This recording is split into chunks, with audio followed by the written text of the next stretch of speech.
మిత్రుడు మరి రాత్రి నుంచి ఆర్గనైజర్స్ 2 రోజులు చాలా టైం లేకుండా మరి మీకు టెంపుల్ చేసిన సుధాకర్ గారికి మరియు ఫైనాన్షియల్ ప్రసారాలందరికీ నా యొక్క హృదయపూర్వక ధన్యవాదాలు. అదేవిధంగా మరి ఉమ్మడి మండల కాన్ఫరెన్స్ నుంచి ముఖ్యంగా వచ్చి వాళ్ళందరికీ నా యొక్క పేరు పేరున ధన్యవాదాలు. అదేవిధంగా ఎలక్ట్రానిక్ మీడియా ప్రింట్ మీడియా వాళ్ళందరికీ నా తరఫున మా కమిటీ తరఫున పేరు పేరున ధన్యవాదాలు.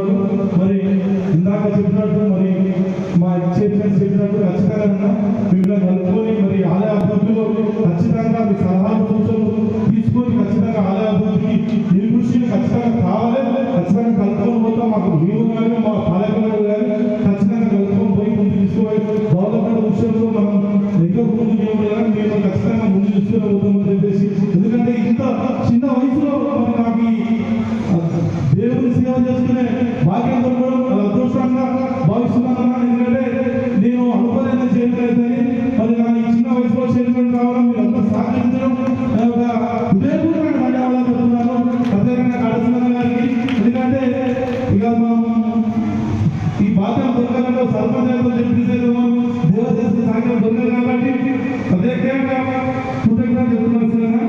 మరి అదేవిధంగా మరి ఇప్పుడు సీనియర్ కానీ మరి మేడం కానీ నిలబడాలని మరి మొదలని ఖచ్చితంగా ఈ జాతర అయిపోయిన తర్వాత మంత్రుల కోసం మనం ఏమేమిలో మన ఆలయం చైర్మన్ ఎక్స్ చైర్మన్ కాబట్టి ఏమేమి చేసామో మా పాలకులతో మాట్లాడి ఖచ్చితంగా అభివృద్ధి విషయంలో ఖచ్చితంగా చేస్తామని చెప్పేసి ఈ సభ ద్వారా తెలియజేస్తున్నాను. Thank you.